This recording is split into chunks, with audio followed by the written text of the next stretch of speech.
Many regions that were once dense tropical forests are now a patchwork of scarred earth and expanding agriculture. To address this, carbon markets rely on large-scale agriculture, forestry, and other land use projects, or AFLU. There is a common assumption in this field that carbon sequestration automatically generates broader environmental benefits. The belief is that if trees are planted, native biodiversity and community prosperity will simply follow. However, carbon accounting on its own cannot detect social or ecological degradation occurring on the same plot of land where carbon is being sequestered. The Climate, Community, and Biodiversity Standards 3rd edition provides the regulatory framework to address this lack of visibility. The CCB standards mandate a shift beyond a no-harm baseline to the active and certifiably recorded enhancement of multiple benefits. Environmental and social outcomes are not viewed as byproducts. They are discrete objectives that must be independently planned, implemented, and audited. Translating these interconnected goals into a standardized methodology requires a high level of structural precision. Projects must be mapped across 3 distinct axes. The first is the causal axis, which defines the logical chain linking project actions to specific results. The second is the temporal axis, which proves that the project's positive outcomes would not have occurred without intervention.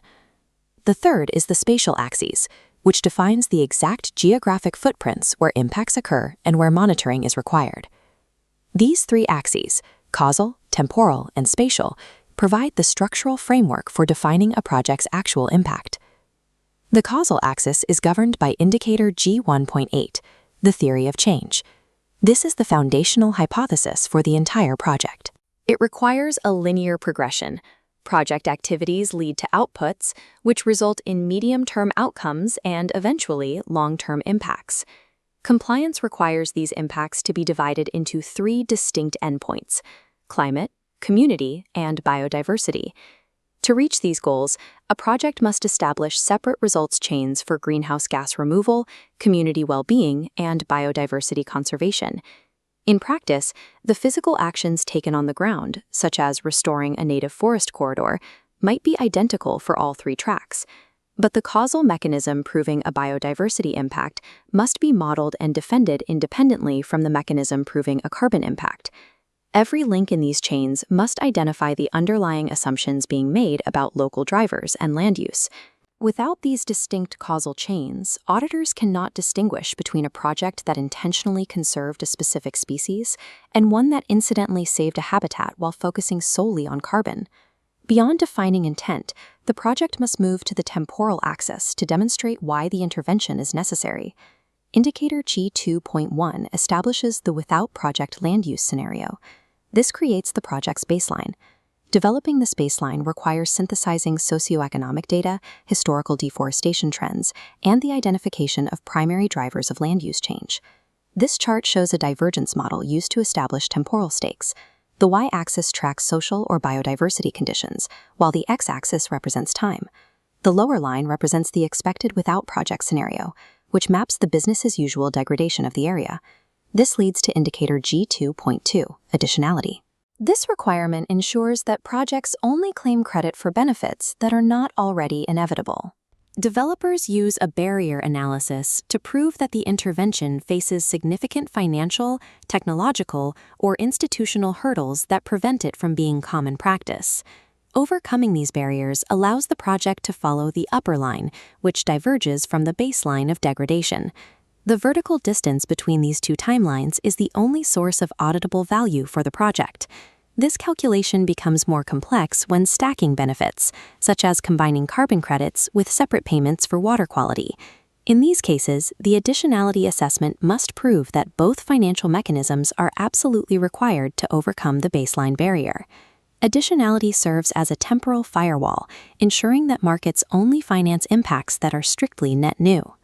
The final requirement is physical precision. Indicator G1.4 defines the spatial boundaries of the project. This diagram shows Scenario 1 and the first required boundary, the project area. The project area is the specific land where field activities generate net climate benefits and where all greenhouse gas accounting occurs. Surrounding this is the project zone, a larger area encompassing the project area and the surrounding landscape. This distinction is vital for projects aimed at avoiding deforestation. Protecting a core forest area often risks displacing agricultural pressure to the land just outside of it. To prevent this, the project must deflect that pressure into the project zone by introducing alternative livelihoods or sustainable farming practices. The project zone then becomes the mandatory reference area for assessing biodiversity impacts, protecting high conservation values, and monitoring leakage. This map shows the Alto Mayo Conservation Initiative in Peru. The legend demonstrates how these abstract spatial concepts are applied cartographically. The solid green area identifies the Bosque de Protección Alto Mayo as the project area.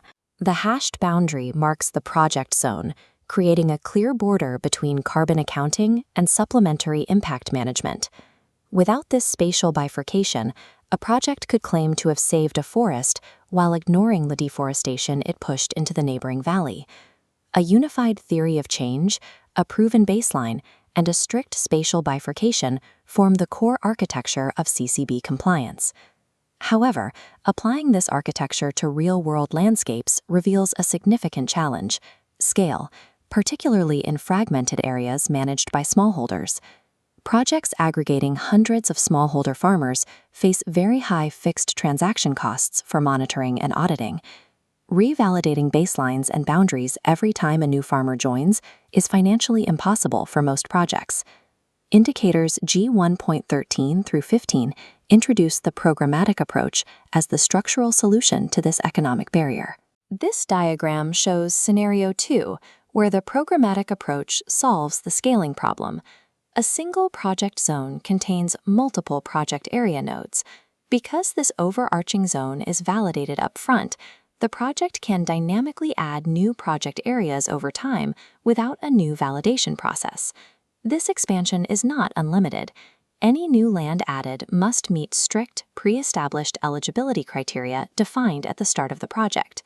This synthesis of causal logic, temporal proof, and spatial boundaries allows theoretical conservation to become a scalable, investable reality in the global carbon market.